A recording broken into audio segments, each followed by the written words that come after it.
Class 10 students, आज हम करने वाले हैं linear equation in two variable. बेटा देखो, ये चैप्टर है जिससे मोस्टली एग्जाम में बोर्ड में 3 to 4 मार्क्स के क्वेश्चंस पूछे जाते हैं और बहुत ही इजीली आप ये मार्क्स स्कोर कर सकते हो। Just that you need to clear your concept. तो कॉन्सेप्ट क्लियर कीजिए, कैसे equation, linear equation in two variable होता क्या है और particular type of pattern questions यहाँ पर आते हैं जो हमें देखना है।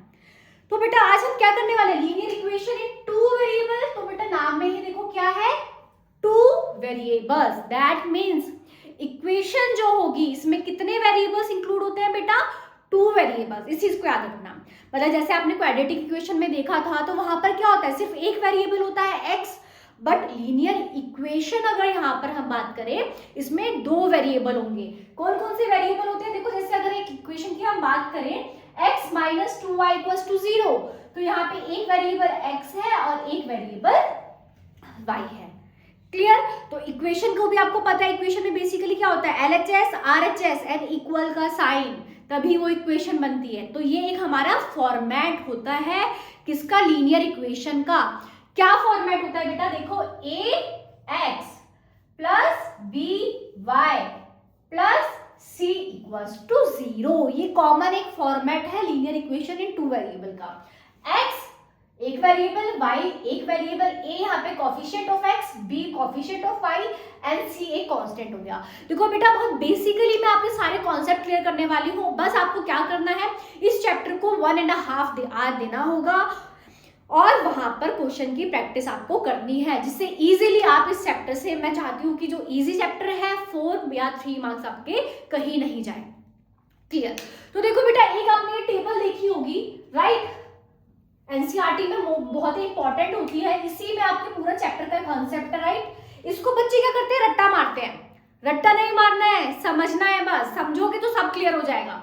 क्या होता है, पहले हम इसको देखते हैं। देखो बेटा यहाँ पर एक तरीके से क्या बोला होता है कि अगर आपको दो लीनियर इक्वेशन दी हुई है, कितनी दी हुई है, दो इक्वेशन दी हुई है, तो उन दोनों को देख के आप बताइए कि भाई उसको अगर आप ग्राफ पे प्लॉट करोगे, राइट, दो इक्वेशन है और आपने इनको क्या किया, ग्राफ पर अगर रिप्रेजेंट किया, तो क्या लाइन जो मिलेंगी आपको, राइट, लाइन मिलती है, उनका पैटर्न क्या होगा, उसको आप क्या बोलते हो, ग्राफिकल रिप्रेजेंटेशन। मतलब आपने लाइंस को अगर ग्राफ पे प्लॉट किया दो इक्वेशन को, तो ग्राफ पे कैसे शो होंगी, एल्जेब्रिक इंटरप्रिटेशन। एल्जेब्रिक मतलब जो उसको दोनों इक्वेशन को सॉल्व करके सॉल्यूशन आएगा वो कैसा होगा। तो बच्चे इस चीज में कंफ्यूज होते हैं, रट्टा मार लेते हैं, intersecting line, one solution, comparing ratio. No, पहले समझो, ग्राफिकल रिप्रेजेंटेशन मतलब कि लाइंस को आपने ग्राफ पे प्लॉट किया, अगर इक्वेशन को ग्राफ पे प्लॉट किया तो जो लाइंस मिलेंगी ग्राफ पर, वो देखकर आपको पता चल जाएगा कि ये ग्राफिकल रिप्रेजेंटेशन अगर ऐसी है तो ये लाइंस इस कैटेगरी में आती है, ये इक्वेशन इस कैटेगरी में आते हैं। और कितने सॉल्यूशन, किस टाइप के सॉल्यूशन आ रहे हैं, वहां से आप बता दोगे कि भाई कौन से टाइप है। तो देखो बेटा, 3 मेजर टाइप आपको यहाँ पे समझने हैं। तो दो इक्वेशन को कंपेयर हम कर रहे हैं, तो दो इक्वेशन आप क्या लोगे, देखो ये मैंने बताया, अगर ये सिंपल एक फॉर्मेट हो गया। अगर हम एक और बात करें बेटा, एक इक्वेशन में a1x b1y और c1 हो गया, और एक और रेशियो, एक और इक्वेशन हम देखें, देखो बेटा x और y तो सेम रहेगा, राइट, वेरिएबल है, किस में चेंज आएगा, कोफिशिएंट में। तो आप क्या देखोगे, a2x plus b2y plus c2 equals to 0। तो अगर दो इक्वेशन होती है, इसको हमें समझना है कि दो इक्वेशन होती है तो इनका हमें देखना कि किस टाइप की आपके पेयर ऑफ लाइंस है, राइट, मतलब दो, एक ये, एक ये, एक ये। तो सबसे पहले आपको क्या करना है, ये आप दिमाग में डाल लो, दो अगर आपको इक्वेशन दी है, आप उनमें क्या करते हो, उनके कॉफिशिएंट की रेशियो निकालते हो।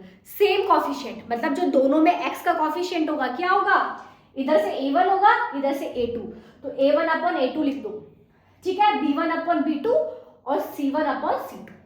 तो हमेशा ये करना है। ओके, हमने निकाली वैल्यू, तो कैसे निकालते हैं बेटा, इजी है, बस इक्वेशन को देखना होगा कि किस तरीके से रिप्रेजेंट है।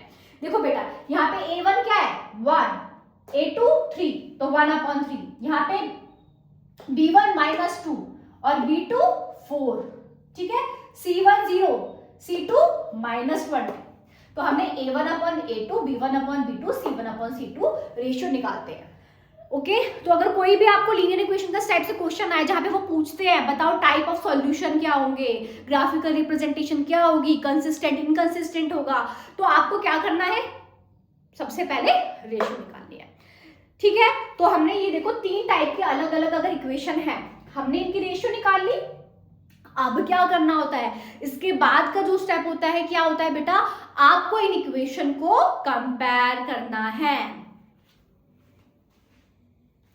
ओके तो इक्वेशंस को कंपेयर करना है, कैसे कंपेयर करेंगे, रेशियो निकल गई a1/a2 b1/b2 एंड c1/c2। अब आप चेक करोगे बेटा कि इनमें से कौन सी ऐसी रेशियो है जो इक्वल आई है। तो हम एक से स्टार्ट करते हैं, सबको एक साथ देखेंगे तो आप कंफ्यूज हो जाओगे। तो बेटा ये 2 इक्वेशन थी, लाइन की इक्वेशन है, हमने रेशियो निकाली। अब देखो यहाँ पे हमें क्या चेक करना होता है कि a1/a2 b1/b2 इक्वल है क्या है, एक की वैल्यू 1/3 है, एक की वैल्यू -2/4 दैट इज 1/2 अगर देखा जाए तो दोनों इक्वल है, नो राइट, इसका मतलब नॉट इक्वल नहीं है। तो ये इजी है, देखो बेटा अगर आप औरों को कंपेयर करो, इन तीनों को अगर देखो तो इसमें a1/a2 b1/b2 भी इक्वल है, यहाँ पर भी इक्वल है। तो सिर्फ एक केस ऐसा होता है जहां पर आपकी ये दोनों रेशियो क्या है, इक्वल नहीं आएंगे, सिर्फ एक केस में ऐसा है, a1/a2 और b1/b2 इक्वल नहीं आए हैं।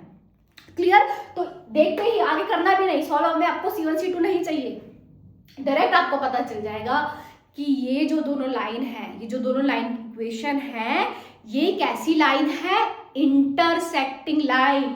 तो ये क्या बताता है बेटा, अभी एक्सप्लेन किया था, ग्राफ, राइट, कि ग्राफ पर अगर आप ये दोनों इक्वेशन लगाओ, वैल्यू पुट करके ग्राफिकल मेथड से सॉल्व करोगे तो ग्राफ पे आपको जो लाइंस मिलेगी कैसी मिलेगी, इंटरसेक्टिंग।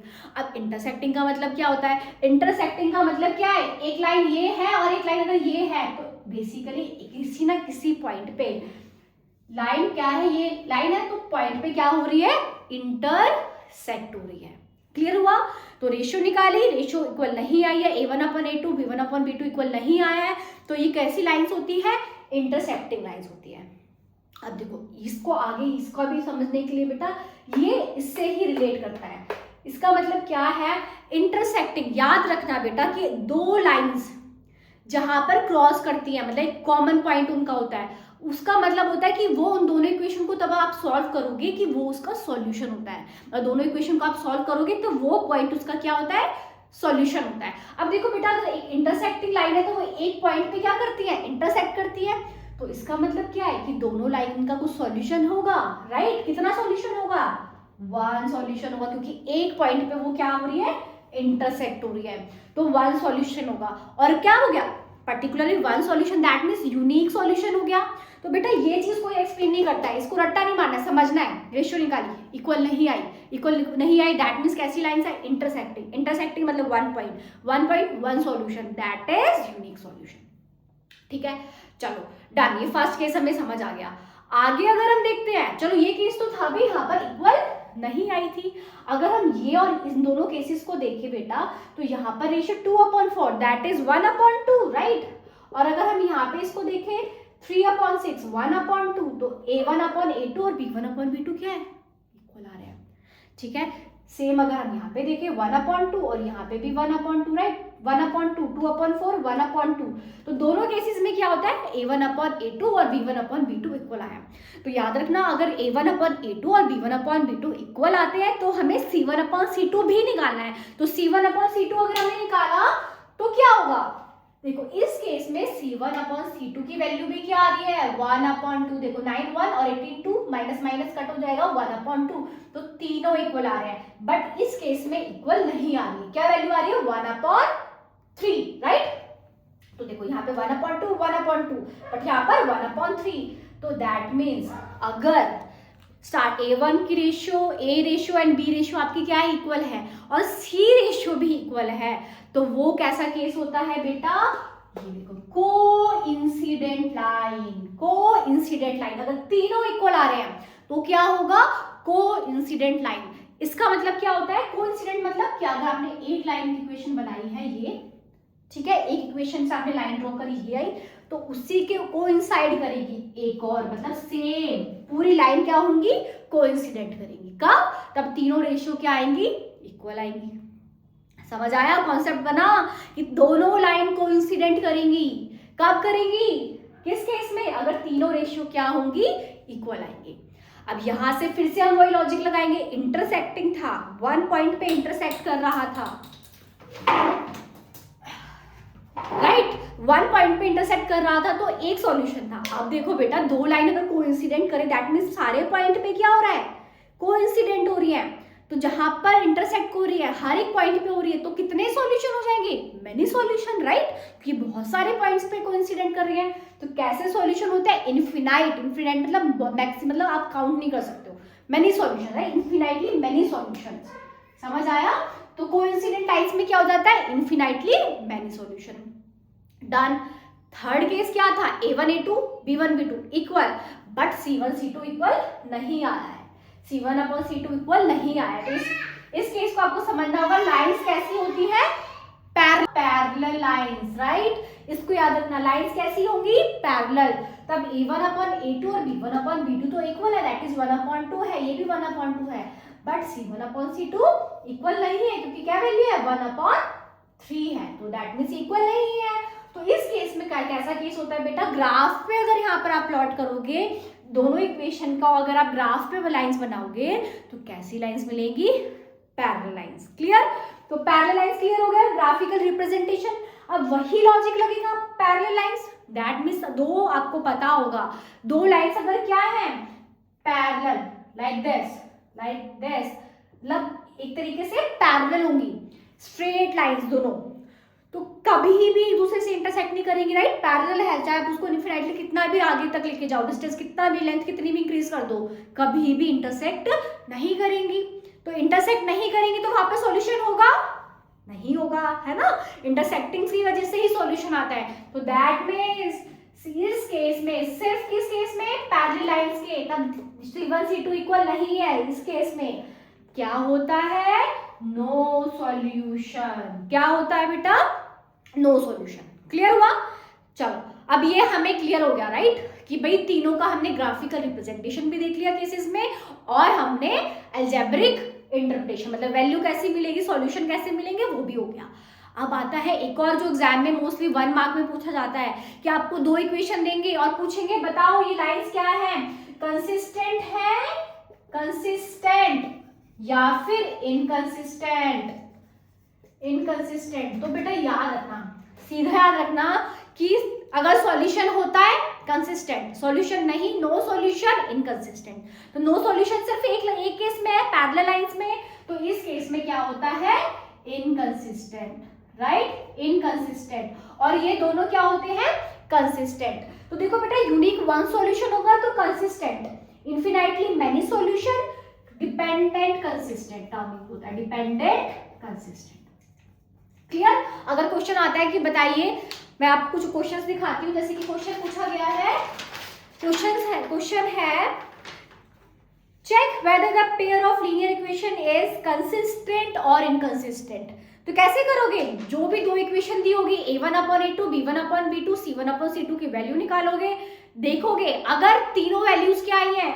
इक्वल आई है, या फिर दोनों इक्वल, दो वैल्यूज इक्वल नहीं आई है, तो इस केस में आप बता दोगे क्या है? कंसिस्टेंट है। But A1 upon A2 B1 upon B2 तो इक्वल है, but C1 upon C2 equal नहीं आया है, तो उस केस में क्या हो जाता है? इनकंसिस्टेंट। क्लियर? तो एक क्वेश्चन ऐसे आता है। फिर अब यहाँ पर ये तो हम देखो बेटा, इसका ग्राफिकल रिप्रेजेंटेशन एनसीईआरटी में क्लियर मेंशन है। क्या करना होता है? यहाँ पर x की वैल्यू को पुट करना, y की वैल्यू मिलेगी, तो दो तीन ऐसे पॉइंट्स निकाल लोगे, इस लाइन के लिए भी और इस लाइन के लिए भी, और फिर ग्राफ पे रिप्रेजेंट करोगे। आंसर अपना जरूर चेक करना, तब ग्राफ में 5 मार्क्स अगर मतलब क्वेश्चन आता है तो आप यहाँ से क्लियर रखना कि अगर कैसा होगी, इंटरसेक्टिंग लाइन्स होंगी, राइट? अगर ये कंडीशन मिल रही है तो दैट इज यूनिक सॉल्यूशन होगा, तो इस चीज को ध्यान रखना। तो हमेशा ये रेशियो चेक कर लो ना, आपको थोड़ा सा आइडिया लग जाएगा कि ग्राफ में किस टाइप की मिलेगी, राइट? तो रेशियो निकाल लोगे तो पता चल जाएगा कि कोइंसिडेंट लाइन मिलेंगी या इंटरसेक्टिंग मिलेंगी या पैरेलल लाइंस मिलेगी। तो चेक करने के बाद ही ग्राफ बनाना, सो दैट अगर आपकी कुछ वैल्यू कैलकुलेशन मिस्टेक भी होती है तो आप उसको करेक्ट कर पाओ। फिर आता है अब क्या कि इक्वेशंस को सॉल्व करना। बेटा ये बहुत इजी है और ये यहाँ आप अभी सीखोगे तो आगे भी मैथ्स में आपको बहुत हेल्पफुल होगा। तो देखो सॉल्व करने के ना फिर 3 मेथड है, ग्राफिकल भी है, सब्स्टिट्यूशन भी है, एलिमिनेशन मेथड भी है। तो मैं आपको क्लियर अभी एलिमिनेशन मेथड समझाऊंगी। एलिमिनेशन मेथड के क्वेश्चंस को जरूर प्रैक्टिस करना कि मोस्टली बोर्ड में एलिमिनेशन मेथड से पूछा जाता है। क्लियर? देखो बेटा एलिमिनेशन मेथड मैं बताने वाली हूँ, सब्स्टिट्यूशन से भी होता है बट वो थोड़ा मेरे को लेंथी स्टेप लगता है। एलिमिनेशन थोड़ा इजी होता है। तो याद रखो एलिमिनेशन मेथड को समझना है। क्या है एलिमिनेशन मेथड, किस लिए होता है? 2 लीनियर इक्वेशन को सॉल्व करने के लिए। तो देखो एक इक्वेशन आपको क्वेश्चन में ये दी है x plus y equals to 5 और एक इक्वेशन है 2x minus 3y equals to 4। तो देखो एलिमिनेट करना है, एलिमिनेशन मेथड नाम में बता रहा है एलिमिनेट करना है। बेटा बहुत देखो ये मैं लॉजिक बता दूं ना तो बहुत बार आप टर्म्स को समझने लग जाओगे ना तो आपके आधे कॉन्सेप्ट क्लियर हो जाते हैं। तो उस टर्म को समझा करो। एलिमिनेट करना है, किसको एलिमिनेट करना है? या तो x को एलिमिनेट हो जाए या y एलिमिनेट हो जाए तो आप इजीली सॉल्व कर पाओगे, क्योंकि आपको पता है अगर एक वेरिएबल बचेगा आप उसको सॉल्व कर सकते हो। 2 वेरिएबल के साथ इक्वेशन एक सॉल्व कभी नहीं होगी। तो आप क्या करोगे, या तो x एलिमिनेट हो या y एलिमिनेट हो, राइट? दैट मीन्स हम क्या करेंगे कि 2 इक्वेशन को हम देखते हैं। एक इक्वेशन ये है, एक इक्वेशन ये है।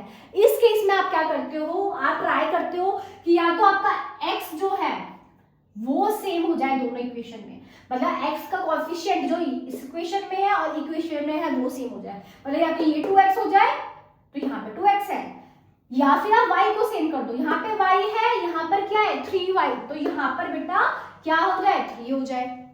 और एक चीज और मैं यहाँ पे क्लियर कर दूं, बच्चे क्या करते हैं ना तब आप रेशियो निकालते हो a1 a2 b1 b2 last बताया मैंने, तो साइन कंसीडर नहीं करते हैं, साइन भी कंसीडर करना होता है। ओके, अगर -3 है तो b2 आप -3 ही लोगे, 3 नहीं लोगे। ठीक है, तो अब यहाँ पर आते हैं। तो x plus y equals to 5, 2x minus 3y equals to 4। Okay, अब बताओ अगर ये इक्वेशन है, आप इसका x और यहाँ पर 2x, तो x को 2x कैसे बनाओगे? किससे मल्टीप्लाई करने से? 2 से। तो क्या लॉजिक लगता है, आप इस इक्वेशन को किससे मल्टीप्लाई करोगे बेटा? 2 से। क्लियर हुआ? चलो अब 2 से मल्टीप्लाई करते हैं। 2 multiply by x 2x plus है, प्लस आएगा। 2 multiply by y 2y equals to, and 2 multiply by 5 10। देखो एक और मिस्टेक बताओ जो बच्चे करते हैं, क्या करते हैं यहाँ पर तो मल्टीप्लाई कर देंगे बट ये RHS भूल जाते हैं। ठीक है, LHS पे कर देंगे, RHS भूल जाते हैं। RHS पे भी दोनों साइड आपको मल्टीप्लाई करना होता है। तो ये आपकी फर्स्ट इक्वेशन है। दूसरी इक्वेशन को क्या करना है, इसके एज इट इज नीचे लिखते हैं। तो जो x है x को नीचे लिखेंगे, x 2x, नेक्स्ट है माइनस 3y इक्वल्स टू 4। अब देखो आप चाहते हो किसको एलिमिनेट, अब एलिमिनेट क्या हो जाएगा 2x तो ये हट जाएगा, बट कब? अभी तो ये प्लस हो रहे हैं, आपको इसका साइन अगर चेंज करोगे 2x माइनस 2x 0 हो जाएगा। तो याद रखना कि इस केस में प्लस प्लस प्लस कैंसिल नहीं होगा, आपको मोस्टली क्या चाहिए, माइनस चाहिए। तो आप इसमें साइन चेंज करोगे यहाँ पे। और ये देखो नीचे जो इक्वेशन लिखी होती है उसके साइन को उल्टा करते हैं। तो यहाँ पे प्लस है, क्या हो जाएगा माइनस, ये माइनस है प्लस, ये प्लस है माइनस। 2x माइनस 2x 0, तो ये हो गया एलिमिनेट। अब देखो ये साइन लिखना, इस साइन को भूल जाओ, इसको नहीं कंसीडर करते हैं, जो साइन चेंज कर रहा है उसको कंसीडर करते हैं। प्लस प्लस क्या होता है प्लस, तो 3 + 2 5, और क्या है वेरिएबल y। और फिर से प्लस माइनस माइनस 10 - 4 = 6। अब 5 मल्टीप्लाई हो रहा है तो इधर आएगा डिवाइड हो जाएगा 6/5। तो ये किसकी वैल्यू हो गई बेटा, y की वैल्यू हो गई। x की वैल्यू कैसे निकाल सकते हो, किसी भी एक इक्वेशन में y की वैल्यू पुट करो, x की वैल्यू आ जाएगी। तो क्या इक्वेशन थी, x plus y equals to 5। क्या वैल्यू आई है y की 6/5, हम यहाँ पे वैल्यू पुट करेंगे 6/5 इक्वल्स टू 5। तो x क्या हो जाएगा 5 - 6/5, x इक्वल्स टू एल्सियम लिया 5 × 5 25 - 6, तो x आपका क्या हो गया 19/5। क्लियर? तो बेटा ये लॉजिक होता है कि आपको क्या करना होता है, या तो x वेरिएबल या y वेरिएबल को क्या करो, सेम करो। तो एलिमिनेशन के बेटा आपको क्या करना है ना, बहुत सारे क्वेश्चंस की आप प्रैक्टिस करना। तो ये तो बेसिक था थोड़ा, बहुत बार ऐसा होता है ना कि आपके ना कोएफिशिएंट सेम नहीं बन पाते हैं सिर्फ एक इक्वेशन को मल्टीप्लाई करके। जैसे यहाँ पे 3 होता और यहाँ पे 2 होता, तो उस केस में आप क्या करोगे, दोनों एक को 2 से मल्टीप्लाई कर दोगे, एक को 3 से, मतलब रिवर्स। ये केस भी देख लो ना, साथ में वर्ड प्रॉब्लम्स देखना कि वर्ड से लीनियर इक्वेशन कैसे बनती है, एज वाले क्वेश्चन है, एनसीईआरटी में एग्जांपल्स दे हैं, क्योंकि ओवरव्यू लीजिए। और यस, मुझे कमेंट कीजिए अगर आप इसमें और एक्सप्लेनेशन चाहते हो तो वो भी मैं लेके आऊंगी, और अगर आपको कोई डाउट है तो कमेंट कीजिए और मुझसे पूछिए। Thank you. Please like and subscribe biology with Prerna.